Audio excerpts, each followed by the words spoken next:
changed my camera and audio setup a little bit. So, if you notice something different about today's video, that's what's going on. If you feel like that's an improvement or a step backwards, let me know in the comments. But let's get on to today's topic, and that has to do with how to become a better salesperson, right? This is something that lots of indie game developers have challenges, lots of small business people have challenges with, lots of people in general want to know how they can get better at selling, since it's so instrumental to any kind of business moving units, reaching people, right? I mean, whatever your objective might be, if your objective is artistic, if your objective is creative, it's still, you want to have impact, you want to have reach, and that comes from effective selling. And the number one thing you can do, this is not going to be an easy answer, it's not going to be a trivial answer, but it's going to be an answer that really works, it counts, you just got to put the work in. And the answer is, make sure that what you're selling, that the way you've built it, the work you've put into it is something that you feel incredibly great about. In terms of you really believe in it, in terms of you believe it's the right approach, in terms of you don't feel like there were compromises made, you don't feel like there were huge shortcuts taken, you don't feel like it is in any way, shape, or form going to be anything less than something that really is going to be appreciated by the person who you put it in front of.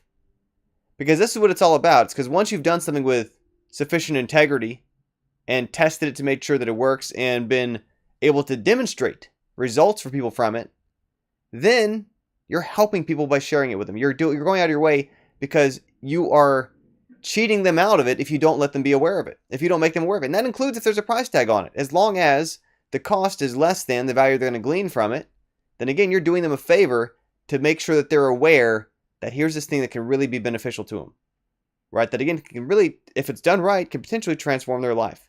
Now, not everything can live up to that, right? And this is one of the major challenges as to sometimes when we feel like we're bad salespeople, what's happening is while we don't want to admit it to ourselves, so we don't want to go through the steps of testing that would verify and surface this, it's because deep down, we know that what we're selling yet isn't good enough, right? We know that, we know testing would make it better, but we haven't really done a lot of testing, right? We know that it falls short in various ways. And here's the thing, right? If it's a practice step, if it's something that you've built to get practice making video games, something that you've built to practice writing, practice making music, whatever, practice writing, stories, whatever it might be, it's not a huge deal. If it's not the right thing to market, don't market it. Plenty of things are worth existing for your own practice, for your own creativity, like exercise, for your own education, for your own experience building, that don't necessarily have to be at that level. But if there's something you're going to try to sell, something you're going to try to promote, something you're going to try to get out there and put in front of people, then that's where it's going to really come down to, have you done everything you can, absolutely everything you can, to improve that product or improve that service or refine what that is, so that by the time you're putting it in front of people, by the time you're marketing it, selling it, and so on, going out of your way, you're doing it because you're on a mission to do more good in the world. And I was interviewed for a podcast the other day. I think it won't come out until maybe mid-March or something, and probably can release the same episode of my podcast as well when it comes around. But one of the things we talked about was why I started shifting to my way of teaching through video courses, through private training, through online practice, Game Keto Club, and so on, as opposed to when I was teaching university. It's because deep down, I didn't feel good about, within a university setting, the amount that they were charging for what I knew they could deliver on through their processes. And in contrast, while it took me years of work to build up to the point that it's at now, I feel great about the amount of quality and results and service I'm able to deliver with Game Keto Club compared to the cost people pay to take part in it. That's a huge shift to me as to when I was teaching within university, and if somebody asked me, should they apply there, it'd be a long, slow, difficult thing to get myself over.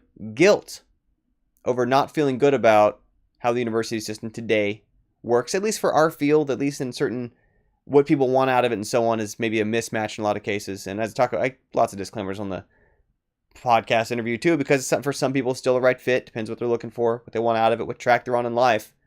But if what someone wants is to get practical results, practical experience, to get practical skills, to do these kind of things, then it shouldn't involve that level of hassle, cost, inconvenience, all the things that come with it, that level of risk, that level of, in some people's cases, debt.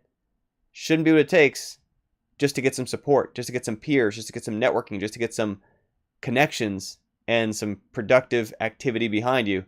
That sort of thing we focus on Game Keto Club in a way that I'm really proud and able to say and share and push and market and let people know about, because I feel great about it. Again, it was a process. a lot of work. Didn't happen in one day, right? Even the video course is the foundation of it. That was another case. We're putting a ton of work beforehand. That's how it got it to the point that it's at. So all this goes back to this point. If you want to be a better salesperson, one of the most important things you can do is to make sure you've done absolutely everything you can to feel maximally confident that what you're putting in front of people is something you feel good about the approach of. You don't feel like there were huge compromises or huge trade-offs involved. You don't feel like it's going to be misleading anybody. You know that in hindsight, they're going to be glad you let them know about it. They're going to be glad they bought it. They're going to be glad they used it, knew about it, tried it, played it, whatever it was, listened to it. That's where it comes from. Building something with integrity, testing it, developing it, refining it, making it as good as you can get it. So by the time you're trying to sell it, nothing sells itself.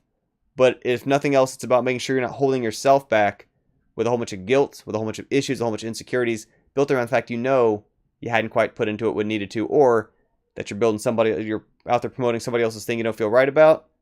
You're never going to be able to really go to the next level of selling and promoting that. Does that make sense? Anyway, that's it for the day. Thanks for always tuning in. Once again, it got a different camera microphone setup today, so let me know in the comments if you seem like this is a improvement, step backwards. Let me know, and have another video for tomorrow.